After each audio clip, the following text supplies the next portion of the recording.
यह सत्य घटना कबीर परमेश्वर द्वारा काशी बनारस के प्रसिद्ध व्यापारी श्री दामोदर सेठ और उनकी पत्नी धर्मवती के साथ की गई दिव्य लीला पर आधारित है। काशी नगरी में जन्मे दामोदर सेठ एक समृद्ध और प्रतिष्ठित व्यापारी थे। उनके पास एक विशाल जहाजी पोत था जिससे वे विदेशों में व्यापार करते थे। उनकी पत्नी धर्मवती धार्मिक स्वभाव की महिला थीं, जो परमात्मा में गहरी आस्था रखती थीं। धर्मवती, ओ धर्मवती, सुन रही हो?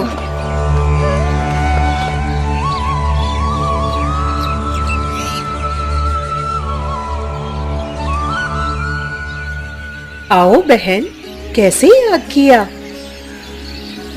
बहन, हमारे घर पर गुरुजी सत्संग करने आए हैं। तुम भी चलो, सत्संग सुनकर अपना कल्याण करा लो। सत्संग? सत्संग तो मुझे भी सुनना चाहिए। ठीक है बहन, चलो।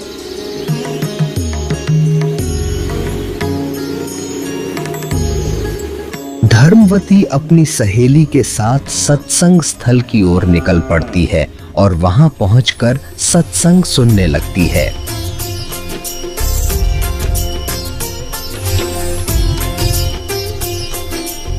सत्संग में कबीर परमात्मा बताते हैं कि माया आदि निरंजन भाई, अपने जाए अप खाई। ब्रह्मा विष्णु महेश्वर चेला, ओम सोहम का है खेला। सोन शिखर में धर्म अन्यायी, जिन शक्ति दायन में लपटाई। 1,00,000 सैन्यत उठ दूती, माया आदि तकत की कुत्ती। 1,00,000 घड़िए नत भंडे, हंसा उत्पत्ति परले डंडे। ये तीनों चेला पटपारी, सर्जे पुरुषा सर्जी नारी। खोखापुर में जीव बुलाए, 100 नरक वैकुंठ बनाए। यो अरहट का कुआ लोई, या गणबंध्या है सब कोई। कीड़े कुंजर और अवतारा, हर हट डोरी बंध कोई और। अरब अनिल इंद्र हुए भाई, हर हट डोरी बंधे सब आही। शेष महेश और गणेश ताही, हर हट डोर बंधे सब आही। शुक्रादिक ब्रह्मादिक देवा, हर हट डोर बंधे सब खेवा। ये कोटिक करता फिरता देखा, हर हट डोरी कहो सुन लेखा। ये चतुर्भुजी भगवान कहावे, हर हट डोरी बंधे सब आवे।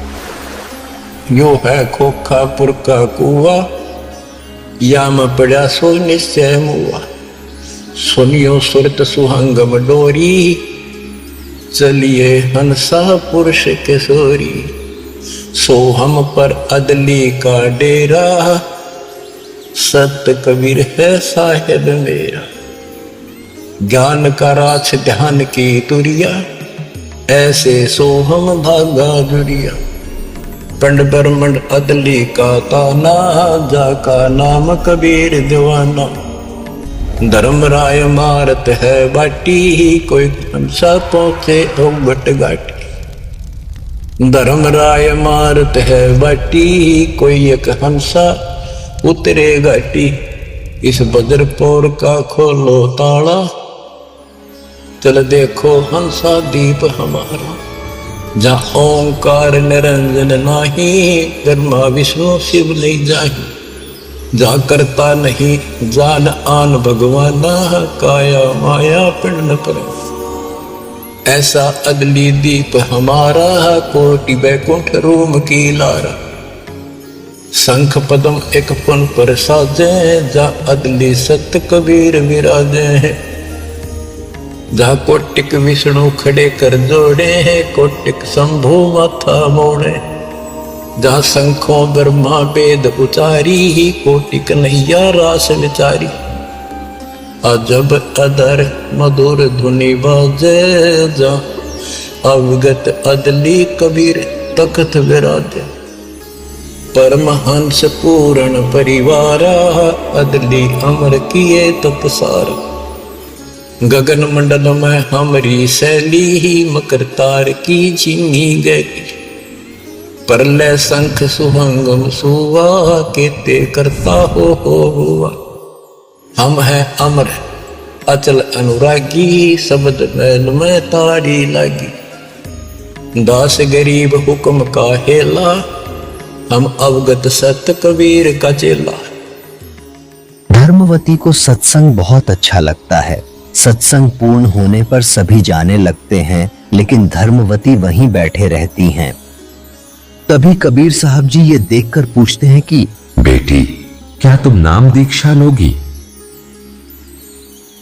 महात्मा जी, मेरी आत्मा तो बार बार कह रही है कि मुझे दीक्षा ले लेनी चाहिए, पर मन में कुछ शंका है। बेटी, निसंकोच बताओ, क्या शंका है? गुरुजी कहते हैं कि जोड़े से नाम दीक्षा लेनी चाहिए। मेरे पति विदेश गए हैं, मैं उनके आने पर दीक्षा लूंगी, पर मुझे डर है कि अगर तब तक मेरी मृत्यु हो गई तो। बेटी, यह भ्रम है। जन्म और मृत्यु दोनों व्यक्तिगत हैं। आत्म कल्याण का रास्ता किसी की प्रतीक्षा नहीं करता। न कोई साथ जन्मा था, न मरेगा। अपना अपना कर्म है, पल का भरोसा नहीं है, कब क्या हो जाए। इस तरह कबीर परमेश्वर द्वारा धर्मवती को काफी समय समझाने के पश्चात वह थोड़ी देर सोचकर दृढ़ता से जवाब देती हैं। ठीक है महात्मा जी, आप मुझे नाम दीक्षा दे दीजिए। धर्मवती नाम दीक्षा लेकर अपने गुरुदेव के अनुसार बताई हुई भक्ति साधना करने लगती है।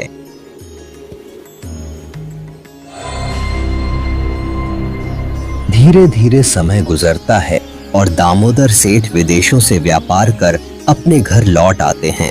रास्ते की थकावट के कारण वे कुछ देर आराम करने लगते हैं। तभी धर्मवती आती है।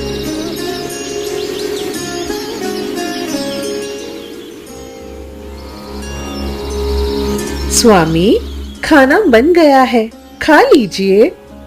हाँ हाँ धर्मवती, बहुत भूख लगी है, खाना लगाओ।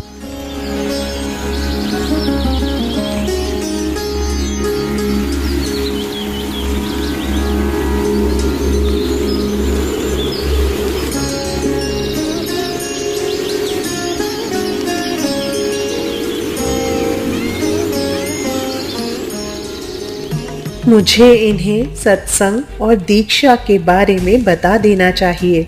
अगर किसी और ने बताया तो यह बहुत बुरा मान सकते हैं। स्वामी, मुझसे एक गलती हो गई है, मुझे क्षमा कर दीजिए। धर्मवती, मुझे तुम पर पूरा विश्वास है, तुम कोई ऐसा काम नहीं कर सकती जो क्षमा के योग्य न हो।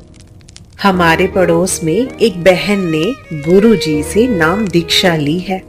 मैं भी सत्संग में गई और मुझे गुरुजी का ज्ञान बहुत अच्छा लगा। मैंने उनसे नाम दीक्षा ले ली, बिना आपसे पूछे।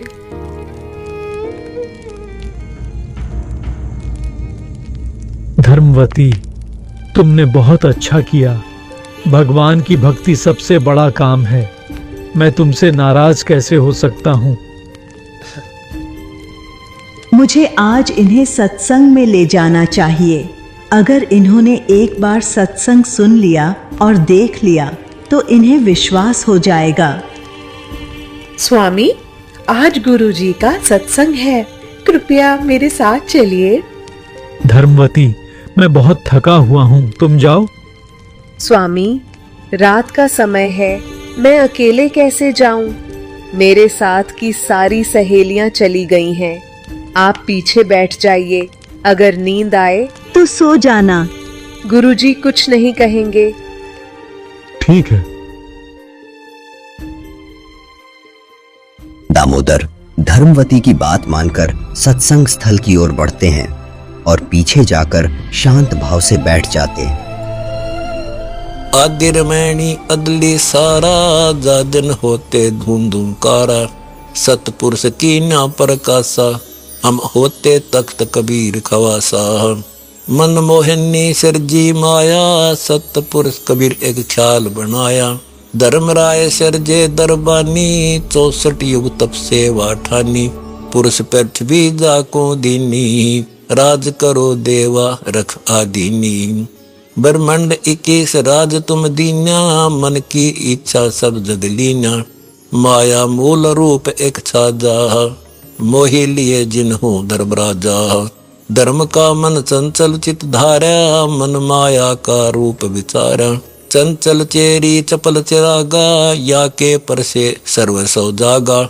धर्मराय किया मन का भागी, विषय वासना संग से जागी। आदि पुरुष अदली अनुरागी, धर्मराय दिया दिल से त्यागी। पुरुष लोक से दिया ढहाई, सहज दास के दीप चल आए भाई।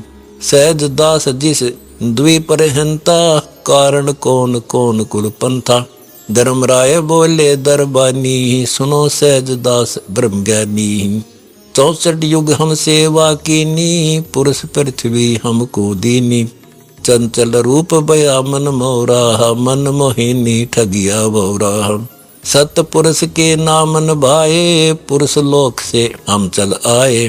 अगर दीप सुनत बड़ बागी, सहज दास मेटो मन पागी। बोले सहज दास दिलदानी, हम तो चाकर सत सैदानी। सतपुरुष से अर्ज गुजारूं, जब तुमरा बीमान उतारूं। सहज दास को किया पियाना, सत्यलोक लिया परवाना। सतपुरुष साहेब सर्वंगी, अवगत अदली अचल अभंगी। धर्मराय तुमरा दरबानी, अगर दीप चल गए परानी। कौन हुक्म करी अर्ज आवाजा, कहाँ पठाऊं उस धर्मराजा। बही आवाज अदली एक साचा, विषय लोक जाति नो बाचा। सहज विमान चले अधिकाई, छिन में अपने द्वीप चल आई। हम तो अर्ज करी अनुरागी, तुम विषय लोक जाओ बड़ भागी। धर्मराय के चले विमाना, मान सरोवर आए प्राणा। मान सरोवर रहन न पाए, जहाँ कबीरा रूप में था ना लाए। बंक नाल की विस्मी बाटी, तहाँ कबीरा रोकी घाटी। इन पांचों मिल जगत बंधाना, 184 में जीव सताना। ब्रह्मा विष्णु महेश्वर माया, धर्मराय का राज बैठाया। यो खोखापुर झूठी बाजी, बिष्ट बैकुंठ दगासी साजी। कृत्रिम जीव बुलाने भाई, निजगर की तो खबर न पाई। 1.25 लाख उपजय नित हंसा, 1 लाख विनसे नित अंसा। उत्पत्ति कपति या प्रलय फेरी, हर्ष शोक जो राजम जेरी। 5 तत्व हैं प्रलय माही, सतगुण रजगुण तम गुण जाई। 8 अंग मिली है माया, पिंड ब्रह्मंड सकल बरमाया। या मैं सुरति शब्द की डोरी, पिंड ब्रह्मंड लगी है खोरी। श्वासा पारस मन गए राखो, खोल कपाट अमीर सचाखो। सुनाऊं हंस शब्द सुन दासा, अगम द्वीप है अग है बासा। बहु सागर यम दंड जमाना, धर्मराय का है तलबाना। 5 ऊपर पद की नगरी, बाट विहंगम बंकी डगरी। हमरा धर्मराय सो दावा, बहु सागर में जीव भरमाया। हम तो कहें अगम की बाणी, जहाँ अभिगत अदली आप कबीर बिनानी। बंदी छोड़ हमारा नामम, अजर अमर है अस्थिर ठामम। युगन युगन हम कहते आए, जमजोरा से हंस छुटाए। जो कोई माने शब्द हमारा, बहु सागर नहीं भर में धारा। या मैं सुरती शब्द का लेखा, तन अंदर मन को किन देखा। दास गरीब कबीर की बाणी, खोजो हंसा शब्द सैदानी। सत्संग पूरा होता है।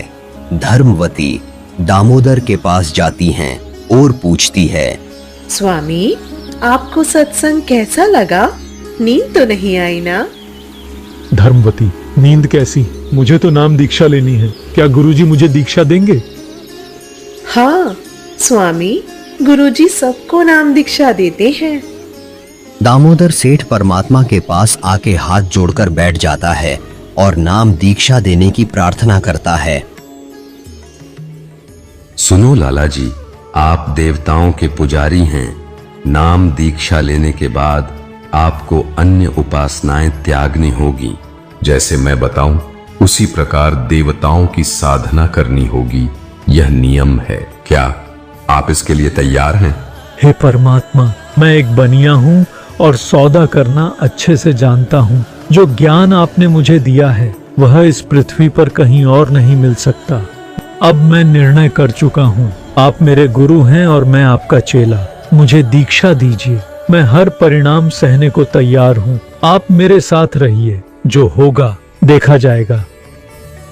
सेठ जी, मैं तो केवल एक धानक हूँ और आप ठहरे लाला जी सेठ। आपकी बिरादरी आपको धिक्कारेगी। क्या आप यह अपमान सह पाएंगे? हे परमात्मा, मुझे किसी अपमान की परवाह नहीं है। मुझे आपके ज्ञान पर पूर्ण विश्वास है। मुझे दीक्षा दीजिए। जो कुछ भी होगा मैं सहने के लिए तैयार हूँ।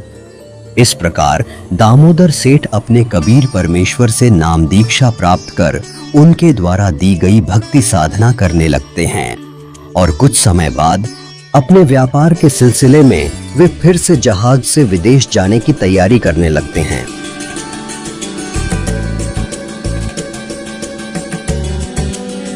दामोदर सेठ जहाज पर जाने से पहले अपने थैले से देवी देवताओं की पुरानी मूर्तियां और तस्वीरें निकालकर एक एक करके समुद्र में प्रवाहित कर रहे होते हैं।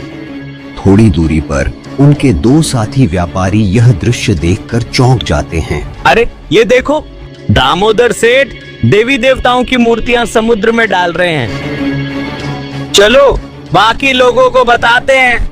जब यह बात अन्य व्यापारियों को पता चलती है तो वे जहाज के पूजा कक्ष में जाकर देखते हैं कि अन्य भगवानों की जगह कबीर परमेश्वर की तस्वीर रखी है। यह देखकर वे दामोदर से गुस्से में पूछते हैं, दामोदर, भगवानों की तस्वीरें कहाँ गईं? क्या तुमने उन्हें फेंक दिया?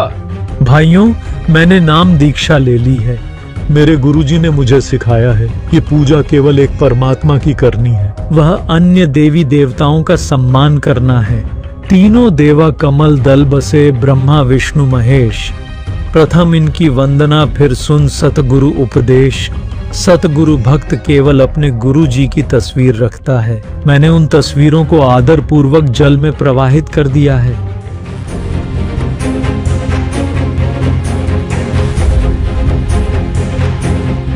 तूने क्या कर दिया? यह तो जुल्म है। तेरे साथ कुछ अनहोनी होगी। तूने देवी देवताओं को छोड़कर अपना नाश कर लिया है। भाइयों, मेरे गुरुजी देवताओं को छुड़वाते नहीं हैं, बल्कि उनकी सत्य साधना बताते हैं। मूर्ति पूजा को मना करते हैं। आप अपनी पूजा करो, मैं अपनी पूजा करूंगा। मुझे मेरे रास्ते पर चलने दो और परेशान मत करो। धीरे धीरे समय बीतता गया और दामोदर सेठ व्यापारियों के साथ अलग अलग देशों में व्यापार करने लगा।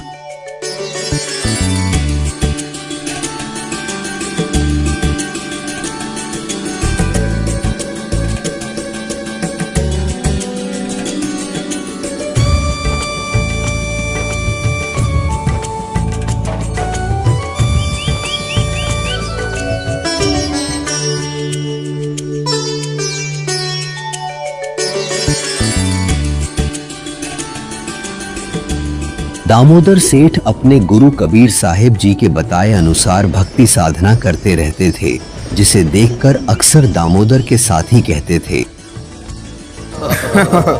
देखो देखो, कबीर आ गया।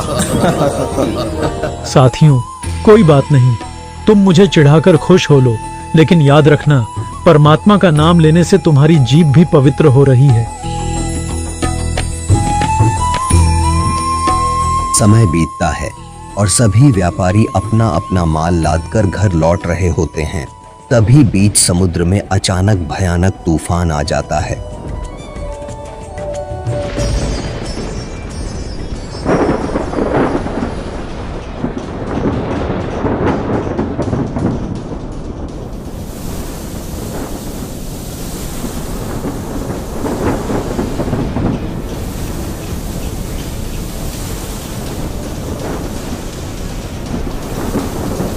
तूफान आया है, तूफान! संभालो भाई संभालो, पाल खोल दो, पाल खोल दो।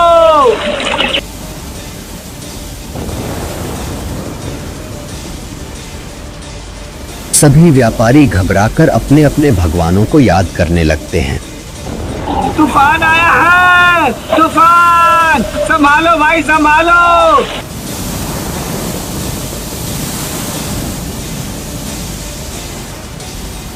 हे भगवान, हमारी रक्षा करो। हमारे देवताओं कृपा करे, कृपा करे। हमारे देवताओं कृपा करे, कृपा करे।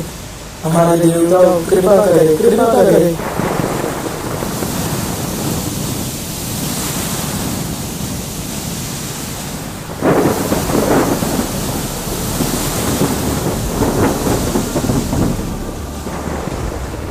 धीरे धीरे तूफान और तेज होता जाता है और जहाज डूबने लगता है।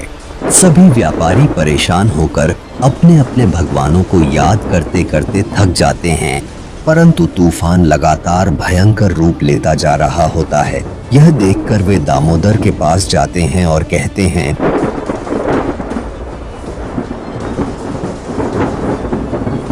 दामोदर भाई, सुना है सतगुरु के भगत की परमात्मा अवश्य सुनता है। क्यों ना आप अपने गुरु जी से प्रार्थना करें। भाइयों, मेरे गुरुजी तो गरीब से है। आप सभी के देवता इतने ताकतवर हैं, जब आप बचोगे तो मैं भी बच जाऊंगा। भाई कहते हैं सदगुरु के भगत की परमात्मा अवश्य सुनता है, आप याद करो। ठीक है भाइयों, पर आप सभी बैठ जाइए, फिर यह मत कहना कि हमारे देवताओं ने बचाया। भाई बैठा नहीं जाता, जान गले में अटकी है तो अर्ज कर ले, हम कुछ नहीं कहेंगे।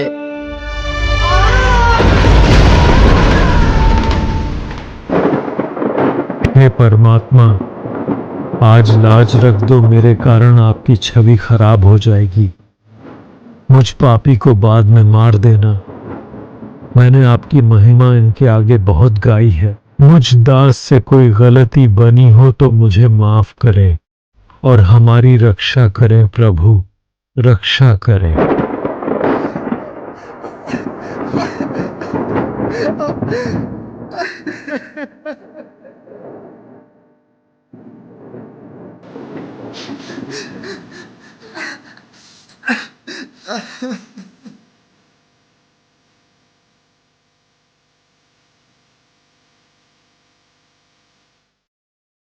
दामोदर सेठ के हुए थे अकाज, अर्ज करी डूबता देख जहाज। दामोदर सेठ के हुए थे अकाज, अर्ज करी डूबता देख जहाज। लाज मेरी रखियो गरीब नवाज, समुद्र से पार लंघाने वाले। लाज मेरी रखियो गरीब नवाज, समुद्र से पार लंघाने वाले। धन धन सतगुरु सत कबीर भक्त की पीड़ मिटाने वाले।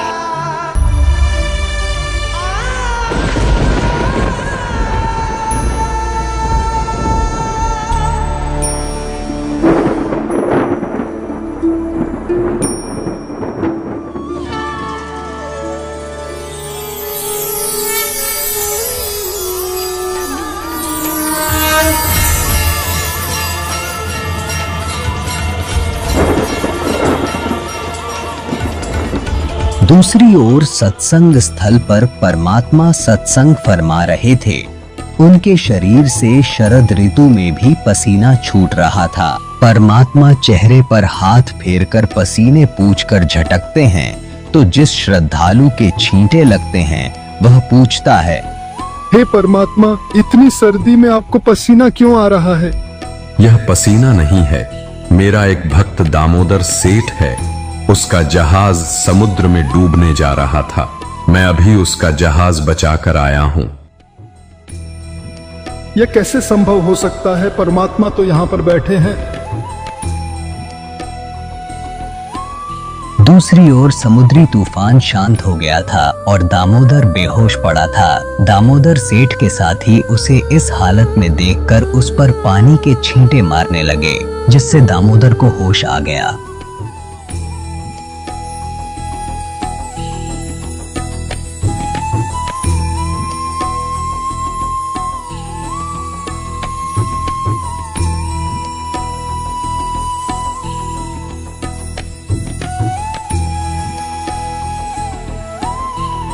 दामोदर, हमें माफ कर दो, हमसे गलती हो गई भाई।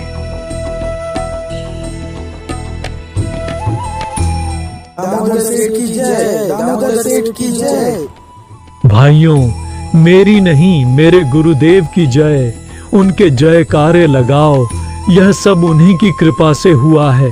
मैं तो एक तुच्छ जीव हूँ। दामोदर के सभी साथी दामोदर से माफी मांगने लगे। बहुत बड़ी गलती हो गई हमसे।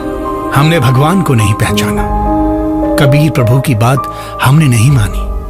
कबीर प्रभु की जय, कबीर प्रभु की जय।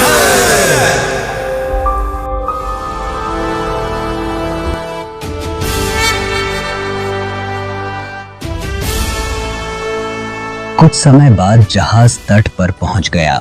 सभी व्यापारी दामोदर को अपने कंधों पर बिठाकर जयकारे लगाने लगे।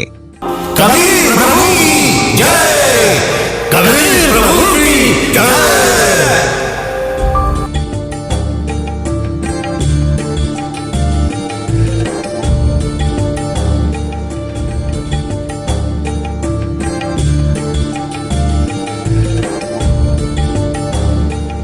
शहर में दामोदर के घर पहुंचने पर पता चलता है कि उनकी पत्नी सत्संग में गई हैं। व्यापारी उन्हें सत्संग स्थल पर ले जाते हैं। सत्संग स्थल पर जयकारे गूंज रहे होते हैं। कबीर प्रभु की जय, कबीर प्रभु की जय। यह देखकर परमात्मा कहते हैं, बाहर देखकर आओ, इतना शोर कैसे हो रहा है। कबीर प्रभु की जय। परमात्मा बाहर दामोदर सेठ और उनके साथी आपका दर्शन करना चाहते हैं। उन्हें अंदर बुला लो।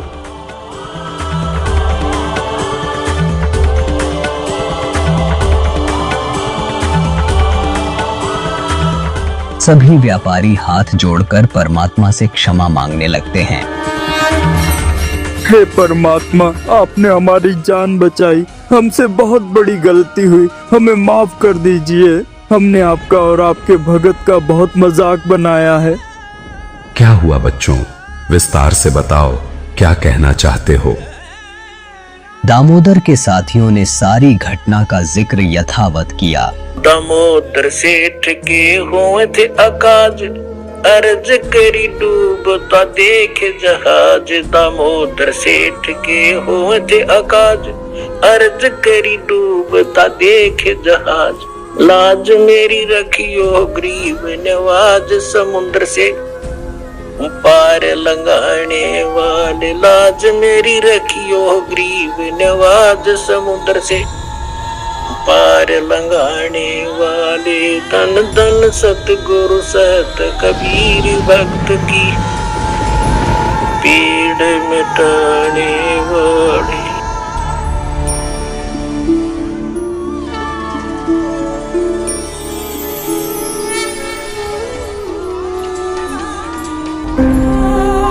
कबीर प्रभु, हमको माफ करना, हमने आपको पहचाना नहीं।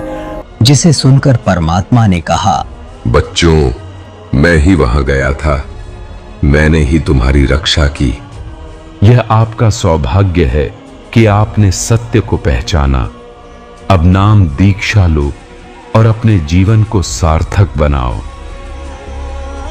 सारे श्रद्धालु दामोदर और सभी सेठों की बातें ध्यानपूर्वक सुनते हैं, और जिन्होंने परमात्मा के बारे में सोचा था कि परमात्मा ऐसा कैसे कर सकते हैं, वह तो हमें यहाँ पर सत्संग सुना रहे हैं और कह रहे हैं कि दामोदर सेठ का जहाज निकाल कर आए हैं। उनको भी अपनी गलती का एहसास हुआ और उन्होंने भी परमात्मा से माफी मांगी। हे परमात्मा, हमने आपके ऊपर अविश्वास दिखाया, हम नीचों को भी माफ कर दो दाता। अंत में दामोदर सेठ के सभी साथी परमात्मा से नाम दीक्षा लेते हैं और अपना कल्याण कराते हैं। कबीर प्रभु की जय, कबीर प्रभु की जय। दर्शकों, यह 2D एनिमेशन वीडियो संत रामपाल जी महाराज के सत्संग प्रवचनों का अंश मात्र है। संपूर्ण आध्यात्मिक ज्ञान प्राप्त करने के लिए अवश्य सुनिए संत रामपाल जी महाराज के मंगल प्रवचन। संत रामपाल जी महाराज के मंगल प्रवचन सुनने के लिए आज ही प्ले स्टोर से डाउनलोड करें संत रामपाल जी महाराज ऐप और सब्सक्राइब करें हमारा YouTube चैनल संत रामपाल जी महाराज।